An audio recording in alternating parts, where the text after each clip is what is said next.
HTML லிங்க்ஸை பற்றி இப்போ நம்ம பார்க்க போகிறோம். லிங்க்ஸில் நீங்கள் ரெண்டு விதமாக லிங்க் கொடுக்கலாம். ஒன்று, உங்கள் சைட்டில் இருந்து இன்னொரு சைட்டுக்கு லிங்க் கொடுக்கலாம். இல்லையா உங்களோட சைட்டில் இருந்து உங்களோட சைட்டில் இருக்க வேறு ஏதாவது ஒரு பக்கத்துக்கு லிங்க் கொடுக்கலாம். இதை எப்படி அப்படின்னு இப்போ நம்ம பார்க்க போகிறோம். இதுக்கு நான் உங்களுக்கு டிஃபால்ட்டாக ஒன்று எடுத்து காமிக்க போகிறேன். அது என்ன அப்படின்னா, நான் ஒரு பேஜ் உங்களுக்கு காமிக்கிறேன். இதுக்கு நான் டைட்டில் கொடுத்துருக்கேன் பாருங்கள், பேஜ் 1. நான் ஃபைலில் போய் இதை என்னென்னு பார்த்துக்கோங்க. ஃபஸ்ட்டு HTML பாடி. இது சாதாரண ஒரு HTML கோடிங் தான். இதில் என்ன எழுதியிருக்கேன், திஸ் இஸ் பேஜ் 1. அதாவது இந்த ஃபைலை நான் டெஸ்க்டாப்பில் இது ஒரு பேஜ், சும்மா பேஜ் 1.html அப்படின்னு சொல்லிட்டு நான் சேவ் பண்ணுறேன் டெஸ்க்டாப்பில். இப்போ பேஜ் 1 கிரியேட் ஆகிடுச்சுன்னு பாருங்கள். பேஜ் 1 ஆயிடுச்சா? ரைட்டு. இப்போது இன்னொரு நோட் பேட் ஓப்பன் பண்ணிக்கிட்டேன். அதில் என்ன எழுதியிருக்குன்னு பார்த்துக்கோங்க. This is page 2. கீழே சம் டெக்ஸ்ட், சும்மா பேர் டெஸ்ட்டுக்காக தானே.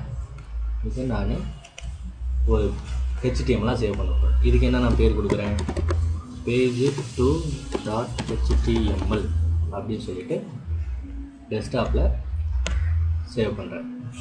இதோட வேலை முடிஞ்சு. பேஜ் 2 இருக்கா? இருக்குது. இப்போது இது ஒரு பேஜ், இது இன்னொரு பேஜ். நான் இப்போ என்ன பண்ண போகிறேன், ஒரு மெயின் பேஜ் ஒன்று க்ரியேட் பண்ண போகிறேன். அந்த பேஜிலேருந்து இந்த ரெண்டு பேஜுக்கும் லிங்க் கொடுக்க போகிறேன். இது எப்படின்னு பாருங்கள். அந்த மெயின் பேஜுக்கு நான் எப்படி ஸ்கிரிப்ட் எழுதியிருக்கேன்னு பாருங்கள். இதுதான் மெயின் பேஜுங்க. இதில் என்ன எழுதியிருக்கேன்னு பாருங்கள். HTML open tag, HTML close tag ரூலாக ஃபாலோ பண்ணியிருக்கோம். HTML பாடி டேகு, அந்த பாடி டேகை க்ளோஸ் பண்ணியிருக்கோம். இதுவும் ரூல் தான் ஃபாலோ பண்ணியிருக்கோம். அடுத்து இங்கே ஹெச் டேகு, அதுக்குள்ளே என்ன எழுதினாலும் ஹெட்டிங்காக தெரியும். P டேகு, இது பேராகிராஃப், உள்ளே என்ன எழுதினாலும் அது பேராகிராஃப் மாதிரி காமிக்க போகுது. அவ்வளோதான். இங்கே புதுசாக நான் என்ன எழுதியிருக்கேன் அப்படின்னு பாருங்கள். நம்ம தான் இப்போ இதில் நீங்கள் கற்றுக்க போகிறது இதை பற்றி மட்டும்தான். இது பாருங்கள், லிங்க்கு அப்படின்னு சொல்கிறோம் இல்லைங்களா. இந்த லிங்க்கை எப்படி HTML கொடுக்க முடியும், எந்த டேகை யூஸ் பண்ணுறோம்னா A டேக் அப்படின்னு சொல்லுவோம். அந்த டேக் எப்படி இருக்குன்னு பாருங்கள். இந்த இடத்துல ஒரு ஓப்பன் ப்ராக்கெட் மாதிரி ஓப்பன் சிம்பிள் கொடுத்துருக்கோம், ஏன்னு எழுதியிருக்கோம், ஸ்பேஸ் விட்டுட்டு HREF equal to 2 double quotation இருக்கும். இந்த டபுள் கொட்டேஷனுக்கு கேப்பில் நீங்கள் எங்கே லிங்க்கு போகணும்னு நினைக்கிறீங்களோ அங்கே கொடுக்குறோம். இதுதான் சின்டாக்ஸ் அப்படின்னு சொல்லுவோம். இதுதான் வழிமுறை. இதைத்தான் நீங்கள் ஃபாலோ பண்ணி ஆகணும். அப்புறம் அந்த சிம்பிளை க்ளோஸ் பண்ணுறோம். இங்கே நீங்கள் A அப்படின்னு போட்டிங்க, இந்த இடத்துல அதே மாதிரி /A அப்படின்னு போட்டு டேகை க்ளோஸ் பண்ணுறீங்க. நடுவில் இங்கே எழுதுறீங்க பார்த்தீங்களா, இதுக்கு ஆங்கர் டெக்ஸ்ட் அப்படின்னு பேர். அதாவது ஒரு வெப்சைட்டில் இதை உங்களால் பார்க்க முடியும். This is a link to page 1. இதை உங்களால் பார்க்க முடியும் இதுக்கு கீழே. ஆனால் இதை நீங்கள் கிளிக் பண்ணால் அது எங்கே போகும்னா இங்கே போகும், பேஜ் 1.htmlக்கு போகும். ஸோ இது டெக்ஸ்ட்டு, ஆங்கர் டெக்ஸ்ட்டு. இதை கிளிக் பண்ணால் அது எங்கே போகும், பேஜ் 1.htmlன்ற இந்த ஃபைலுக்கு போகும். அதை எப்படி நீங்கள் உங்கள் இதில் HTML எழுதியிருக்கீங்கன்னா A ஸ்பேஸ் விட்டுட்டு HREF ஈக்குவல் டு அந்த இன்பிட்வீன் டபுள் கொட்டேஷனில் எங்கே போகணும்னு நினைக்கிறீங்களோ அதை எழுதணும். இதுதான் சின்டாக்ஸ். இதுதான் எழுதியிருக்கேன். சரி, இந்த லைனில் பாருங்கள். இந்த லைனில் எப்படி எழுதியிருக்கேன்னு பாருங்கள். இதுவும் அதே தான். நான் இப்போ இன்னொரு பேஜுக்கு நான் கொடுக்கணும்னு நினைக்கிறேன், அதனால் நான் இப்படி எழுதியிருக்கேன். இன்னொரு பேஜ் என்னது, this is the link to page 2 நான் எழுதியிருக்கேன். அங்கே டெக்ஸ்ட்டு. இதை கிளிக் பண்ணால் எங்கே போகணும், பேஜ் 2.htmlக்கு போகணும். போகுமான்னு பார்ப்போமா? அதான் நான் இதை சேவ் பண்ணிக்கிறேன். எந்த நேமில் சேவ் பண்ண போகிறேன் அப்படின்னா, இது ஒரு மெயின் பேஜ் இல்லையா. ஸோ மெயின் பேஜ் .html அப்படின்னு சொல்லிட்டு நான் சேவ் பண்ணுறேன் டெஸ்க்டாப்பில். இதை பார்த்தீங்கனாலே உங்களுக்கு புரிய ஆரம்பிக்கும்.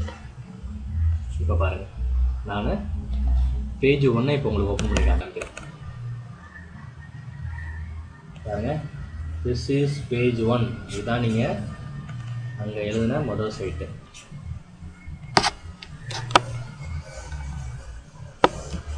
பேஜ் 2 எங்கே எழுதியிருக்கீங்க, இதோட அவுட்புட் எப்படி இருக்குன்னு பாருங்கள். பாருங்கள், திஸ் இஸ் பேஜ் 2. இது பேஜ் 1, இது பேஜ் 2. ஓகேங்களா? இது ரெண்டையும் ஓப்பன் பண்ணி காமிச்சிருக்கேன். க்ளோஸ் பண்ணிடலாம். இப்போ மெயின் பேஜை நான் ஓப்பன் பண்ணுறேன். இது எங்கே இருக்குது? டெஸ்க்டாப்பில் மெயின் பேஜ் டாட் ஹெச்டிஎம்எல். நீங்கள் இங்கே என்ன பேர் கொடுக்குறீங்க? டெஸ்க்டாப்பில் இருக்கிற மெயின் பேஜ். அதுதான் இங்கே காமிக்கிறது, டெஸ்க்டாப்பில் இருக்கிற மெயின் பேஜ் அப்படின்னு. சரிங்க, இதாங்க நீங்கள் எழுதின மெயின் பேஜ். அதோட கோடிங்க நான் பக்கத்தில் காமிக்கிறேன், உங்களுக்கு அப்புறம் இன்னும் தெளிவாக புரியும்.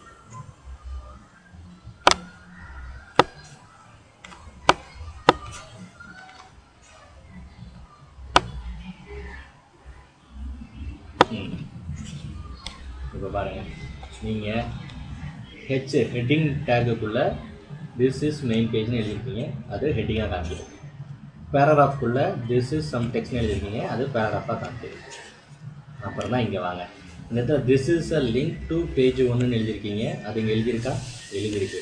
ஆனால் அது கீழே ஒரு கோடு மாதிரி போட்டிருக்கு பார்த்தீங்களா? இதுதாங்க லிங்க்கு. இப்போ இதை கிளிக் பண்ணால் எங்கே போகும்னு பாருங்கள்.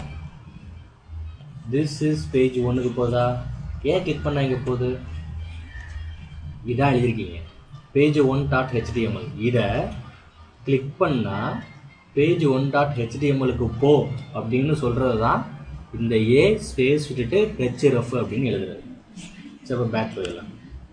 இப்போ this is link to page 2ன்னு போட்டிருக்கேன். இதை நான் கிளிக் பண்ணால் எங்கே போகணும்? பேஜ் 2.htmlக்கு போகணும். போகுதான் பார்ப்போமா?